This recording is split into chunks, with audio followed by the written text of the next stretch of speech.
This program and its contents are designed for information and educational purposes only. This program does not render medical advice or professional services and is not intended to be a substitute for professional care.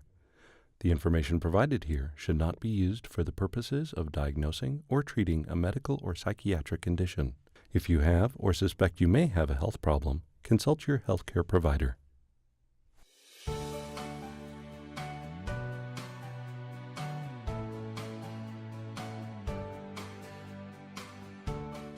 Hi, welcome to Positive Momentum TV.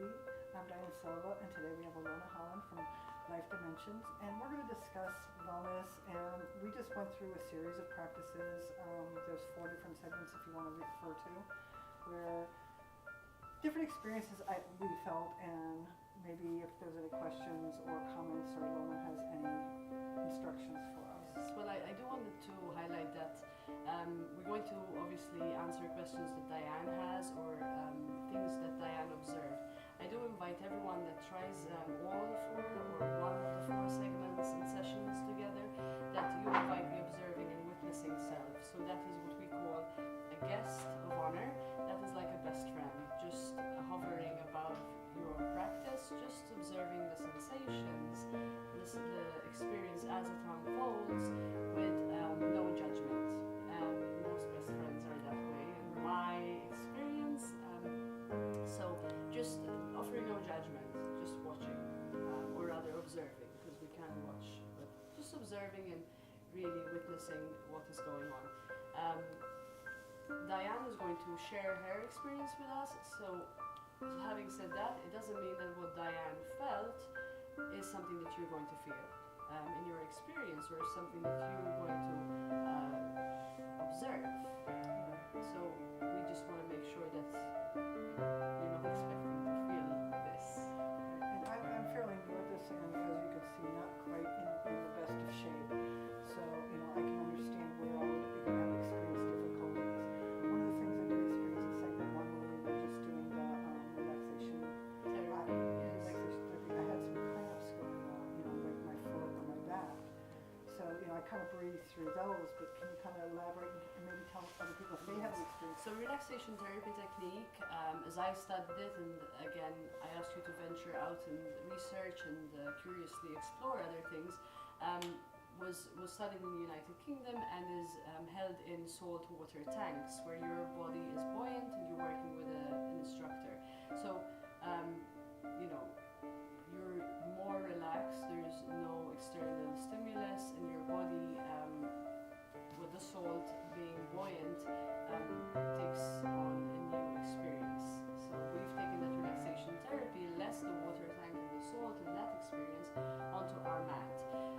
Now, if given you're on a healthy diet, your minerals, your salts, all levels are taken care of, but a cramp does occur, it's always common that people try to, let's say, if you feel you're breathing into that calf and you're pressing through the leg, you're going full force. No, it's got to firstly be a soft and gentle technique. So you feel that stretch, it feels like, this feels good, and exhale, let it go.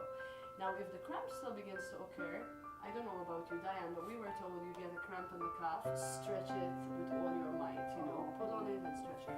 But the body, as we'll discuss down the line, can do 2 things at the same time. If your calf is cramping, you're going to activate this muscle in front, the opposing muscle, so that the calf can't do anything, because you've sent the signal elsewhere. The calf can't work at the same time as the front of the leg. So you press your hand onto your foot and push it back in, and you've activated the front of the leg. Okay. And the calf will automatically release. Oh, okay. Okay? And what if the cramp is in the foot, like mine was? It was right in the bottom of the foot. Of the bottom of the foot. Yeah. So if this is pulling, right down here, the way to activate the front of the foot could be we're lying down, okay? And then my right foot is cramping. At the bottom, I'm going to push my left foot and pull that right foot back. So now suddenly the front of my foot is active, and this is going to release. If it keeps happening over and over, then something to look into. Am I hydrated? Just curiously exploring that. Okay. One of the other things I noticed throughout the whole practice is my breathing was different, and you had a different pace than I did. But at the end, the last practice, I actually kind of meditated, so I was able to, practice enough to where I could breathe what I felt was correctly. In the beginning, I was kind of a little judgmental with myself. I'm not doing this right, or whatever. By the end, I was just relaxed enough to just say, okay, I'm going to do this, and I have to start somewhere, and I'm not going to judge myself.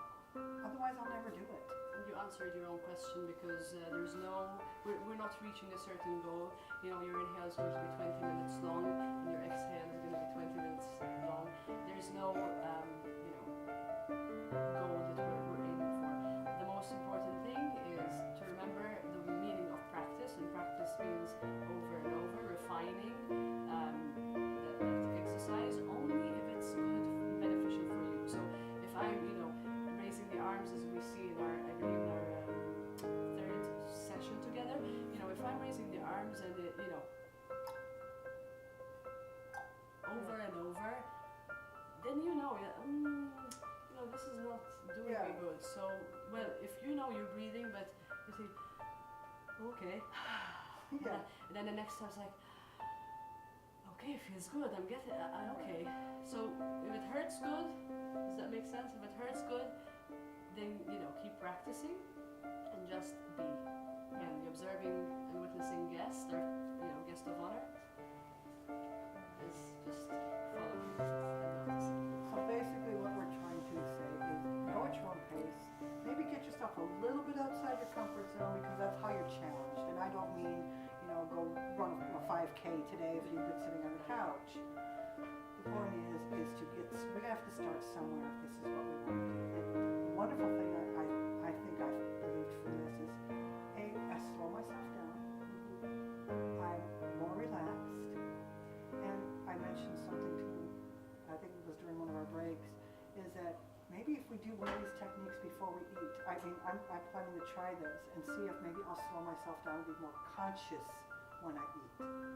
This way I'm not just shoving food and going, wait a minute, what did I just have? And the reason we are offering these sessions to our viewers is for us to have our breath-led movement versus the other way around. So consciously choosing this breath and then just observing and not rushing.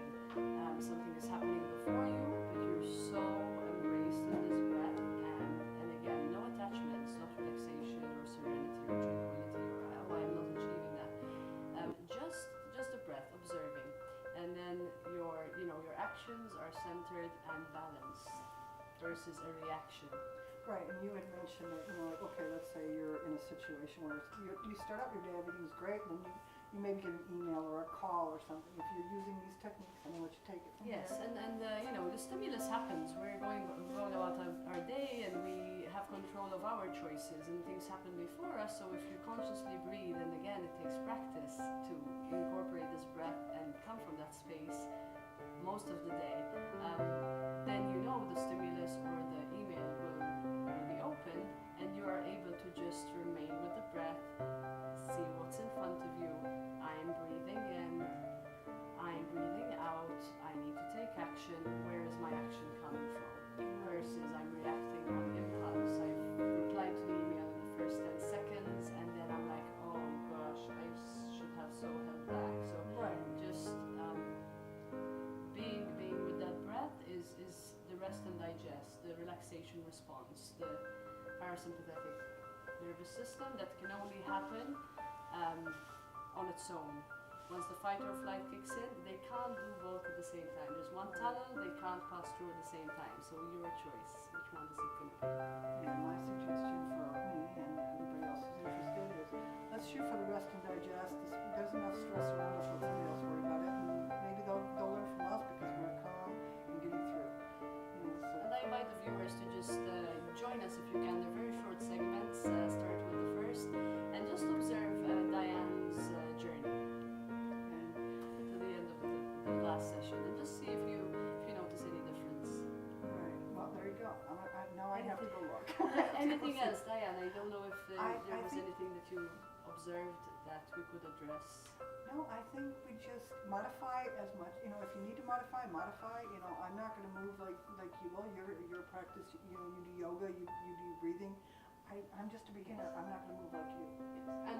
And you know, I'm sure if I met a guru from some ashram, we're all beginners, but the beauty is we're all students and we're all teachers as well. So we honor that pure soul, that light, student and teacher in each one of us. That is.